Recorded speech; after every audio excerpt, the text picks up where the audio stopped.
Boa noite. A esperança de vida ao nascer, aqui no Brasil, subiu para 74,6 anos em 2012, média, segundo informa o Instituto Brasileiro de Geografia e Estatística, o IBGE. As tábuas completas com os índices de mortalidade no Brasil são usadas pelo Ministério da Previdência Social como um dos parâmetros para determinar o fator previdenciário no cálculo das aposentadorias do regime geral da Previdência Social. Mesmo que ligeiro, o aumento da esperança de vida afeta o bolso dos brasileiros. Quando a expectativa de vida aumenta, maior é o desconto provocado pelo fator previdenciário nas aposentadorias. É menor o valor do benefício, mais tempo recebendo, então um pouco menos a cada vez. Este é o pensamento, este é o critério. A esperança de vida ao nascer, que os homens brasileiros agora podem ter, subiu para 71 anos, enquanto as mulheres têm 78,3 anos de expectativa. Como o aumento da população adulta vai afetar a economia do país? Até onde nós vamos, quem sabe um dia, constituirmos um país de jubilados?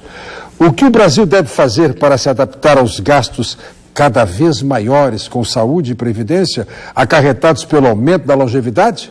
São questões para o Conversas Cruzadas, que está começando. São convidados do programa o advogado especialista em direito previdenciário, Daisson Portanova. Está na parada. Estas pessoas que vão viver mais vão receber menos?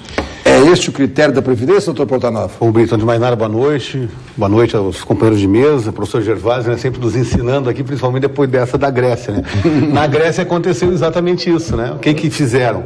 Já estabeleceram uma redução nos valores dos benefícios de 20% a 25%, colocando a pecha de contenção de despesas do Estado, né? Então, para começar a responder a tua pergunta, Brito, a gente vai buscar normalmente nesta visão de economia estável a partir de diminuição de despesas. E é óbvio que a gente também tem que entender que, à medida em que nós temos um crescimento pífio, ou que nós tivemos uma economia que não tem a rentabilidade e capacidade de suportar os seus ônus sociais, nós vamos ter menos investimentos e menos restribuição também na questão previdenciária. Por isso que o fator previdenciário foi aprovado. O governo Fernando Henrique, ao alardear exatamente o que o doutor Gervásio falava, aumento demográfico, contenção de despesas, ajuste fiscal, criou o fator previdenciário, onde essa expectativa de sobrevida vai estabelecer uma dimensão de equilíbrio para o resultado das aposentadorias. Traduzindo, o fator previdenciário é um mecanismo de cálculo que estabelece o valor do benefício da aposentadoria de acordo com a longevidade de vida, a longevidade, a expectativa de vida. Isto. E a idade daquele que está se aposentando. Perfeito. Então é o seguinte, se o cara se aposenta mais perto ou mais distante dessa expectativa de vida, ele vai receber mais ou menos tempo. E aí, então, se eu vou receber muito tempo, vou ganhar menos. Isso. Se eu vou receber um pouquinho só de tempo, eles concordam em pagar um pouquinho mais. Teoricamente, Brito. A lógica foi essa, e nós conversávamos fora do estúdio, o doutor Gervásio, exatamente discutindo essa. Nós temos que ter um equilíbrio. O fator previdenciário realmente foi um elemento que veio a agregar o equilíbrio previdenciário. Mas ele, ao mesmo tempo que ele gerou o equilíbrio, ele hoje está gerando o desequilíbrio. Então nós temos que também compreender isto. Por quê? Porque nesta fórmula, a expectativa de sobrevida, ela é o denominador. Ou seja, ela é a parte de baixo do cálculo. Então, como nós estamos vendo uma expectativa de sobrevida crescer, quanto maior o crescimento da parte de baixo do cálculo, menor o resultado. Então, acabou gerando uma relação inversa, Brito, desta que tu estavas dizendo. Por isso que alguns projetos de lei tentaram recuperar a fórmula antiga, o governo tentou negociar para achar um fator neutro, estabelecendo em 60 anos de idade para o homem com 35 de trabalho, 55 de idade para a mulher com 30 de trabalho, né? E isso foi derrotado na disputa com as centrais sindicais e com os aposentados, que entenderam que não seria uma boa solução. Mas o que aconteceu? Hoje, para nós termos ideia o quanto ele é gravoso, aquela discussão que foi feita há 4, 5 anos atrás, onde o deputado Pepe Vargas tinha tomado a frente para fazer essa composição, o trabalhador que hoje se aposentar com 65 anos homem, com 35 de trabalho, ou 60 anos homem, com 35 de trabalho, a sua aposentadoria é gerada em 73%. Se tivesse sido aprovada aquela disputa que estava lá... o máximo, mesmo que ele tenha contribuído pelo teto, ele não vai receber mais do que 73% desse teto. Isso. Pensando em R$1.000, em vez de ganhar R$1.000, ganharia 730. Né? Só que naquela discussão, o que se tinha? O governo tinha dito, não, para esse trabalhador nós vamos dar 100%. Então o trabalhador hoje perde 27%, por uma falta de composição, de sensibilidade de que aquele momento não exigia um cálculo da aposentadoria pelos 36 meses, nem os 100% pela média desses 36 meses. Entende? Havia necessidade de se ter uma contemporização para depois evoluir. E nós estamos vendo o quê? Que o fator previdenciário, como eu afirmei antes, ele está degenerando o valor das aposentadorias. O cálculo é feito... As 36 últimas contribuições? Todos os salários de julho de 94 para cá. 19 anos para trás, o trabalhador vai tirar uma média utilizando 80% disso. Representaria hoje 200 meses. 80% do que ele recolheu? De todos os salários corrigidos, certo? Vai. Aí faz isso, guarda de um ladinho aqui assim, né? Essa média hoje, o teto é 4.159, essa média hoje chegaria em 3.950. Tem um déficit já no cálculo da média de R$200. Aí você vai incidir o fator previdenciário, levando em conta tempo de contribuição, idade e expectativa de sobrevida. Por isso que a expectativa de sobrevida estando embaixo, ela acaba neutralizando o crescimento.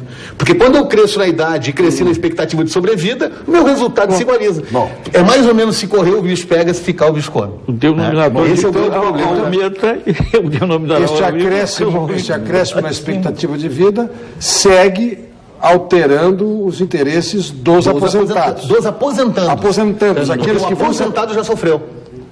E veja, ele não busca mais. Não busca mais. E veja só o dado interessante. O trabalhador que tivesse requerido aposentadoria sexta-feira, se ele tivesse uma média de R$1.000, a partir de hoje ele teria uma aposentadoria de R$7.169. Ou R$716,90. Se ele se aposentou hoje, ele vai ter de R$705,60. Pelo novo fator. Veja, 3 dias do pedido da aposentadoria. Então, esse é um ponto central do nosso programa de hoje. O Dário do Porta Nova encerra esse bloco para nós. Eu gostei da colocação do Gervásio, principalmente nesse confronto, né, entre a relação que se estabeleceu, né, Grécia e Alemanha, e a gente não precisa ir tão longe, né? A gente pode fazer esse paradigma entre o Brasil do Sul, Sudeste com o Brasil do Norte e Nordeste, né? Que são realidades completamente distintas. Então, nós temos também compreender que essa dimensão do Estado brasileiro, nós hoje estamos discutindo aqui o Rio Grande do Sul, onde há toda uma estrutura, e o fator previdenciário se aplica aqui como se aplica lá no Amazonas, como se aplica lá em Rondônia, né? Então, essa circunstância, ela também vai levar a uma degeneração de se criar um exército de pessoas recebendo na Previdência salário mínimo. Existe fator previdenciário em outro país do mundo? Existe. Sim. Daqui a pouco você vai contar no bloco final. Nós já voltamos. Como é que isso tudo funciona com a longevidade ampliada? A expectativa de vida aumentou. E já sabemos que isso diminui os benefícios da Previdência. Mas as mulheres que têm uma expectativa maior ainda que os homens vão receber menos ainda ou tem um mecanismo de correção disso aí? Veja, Brito, eu acho que é importante que o cidadão saiba, né, que o fator previdenciário, ele não é feito o cálculo com a expectativa de vida da mulher para a mulher, a expectativa de vida do homem para o homem. É feita uma média de ambos os sexos. E veja que, do ponto de vista constitucional, sempre se trata a mulher com a sua condição, inclusive com menos tempo de contribuição, com menor idade para se aposentar, e o homem com outra condição. Essa média acaba... Essa média é uma ficção, né? É uma ficção. Não, ela melhora a aposentadoria da mulher e piora a do homem. Por quê? Se o homem... Exatamente. Se o homem tem uma média de 71 anos, ele vai, quando for fazer o cálculo, vai fazer com 74. Ou seja, se agrega 3 anos a mais para o homem. Isto já tem sido objeto de muita discussão no Poder Judiciário. O Poder Judiciário tem entendido que a lei poderia estabelecer essa média, mas do ponto de vista constitucional, há uma criação de uma igualdade absoluta que a Constituição não prevê. E este elemento, ele é fundante, Brito, e o Ministério já tem feito essa discussão e deverá ser objeto de futuros projetos de reforma previdenciária. Por quê? Porque a mulher vive mais, ela se aposenta antes, portanto ela está ganhando no mínimo 7 anos a mais de tempo de benefício que o homem. Então veja como há uma disparidade hoje, né, sem nenhum demérito, a condição da mulher e as suas circunstâncias, do quanto ela teve que lutar para garantir algumas condições, mas hoje, diante do fator previdenciário, há um abismo entre o que recebe o homem em tempo de contribuição e retribuição futura e o que recebe a mulher dessa retribuição futura. Ela recebe por mais 7 anos que o homem. A aposentadoria por idade sofre também repercussão desse tema porque é uma idade mínima no caso. Sim, não há incidência do fator previdenciário. Não. Na aposentadoria por idade, a mulher aos 60 anos e o homem aos 65, não há incidência do fator previdenciário. Sim, aí, mas desde que tenha contribuído 15 anos no mínimo. Aí ela vai ganhar 85% ou, se contribuiu 30 anos, 100%. E o fator previdenciário está fora. 85% no mínimo. No mínimo. Pode ser mais do que isso. De 85 a 100. De 85 a 100. Muito bem. 180. Conversas Cruzadas chegou ao seu último bloco. 1 minuto e meio para a despedida de cada um dos nossos convidados. E na despedida do Porta Nova, eu fiz um pedido, que ele nos deu o exemplo de outros países que tenham, ou outro país que tenha fator previdenciário. Na verdade, não como o fator brasileiro, né? Mas há sempre uma relação de grandeza entre idade e tempo de contribuição. Né? E, em regra, os países mais desenvolvidos têm uma proporcionalidade desta contribuição. O nosso sistema foi um sistema pacto intergeracional, onde as contribuições não eram lastreadas individualmente. Então, os países mais evoluídos, né? Em especial os países centro-europeus, eles têm uma aposentadoria relativizada com tempo de contribuição e idade. Ao mesmo tempo, né, você pode se aposentar às vezes mais cedo, perdendo algumas vantagens, mas ao mesmo tempo, se você permanece em atividade, esses países recompõem seu benefício à medida em que você vai evoluindo. Isso nós não temos no Brasil, tivemos na década de 70 e agora estamos tendo a possibilidade da desaposentadoria, que os tribunais estão reconhecendo. Então, nós precisamos sim fazer uma adequação, né, eu vou pactuar aqui com o Ronald, né, de muitas transformações que têm que ser feitas, mas nós também precisamos tentar reequilibrar, porque esses países, eles também reequilibraram a partir de uma contrapartida melhor para a sociedade, da sociedade para o trabalhador que estava nessa situação de aposentadoria. Só uma frase mais, salvo a aposentadoria por invalidez, que esta, enquanto a invalidez persistir, não pode autorizar que alguém continue trabalhando, a aposentadoria por tempo e contribuição se aposenta e continua trabalhando. Pode continuar, inclusive nas aposentadorias especiais. Muito bem.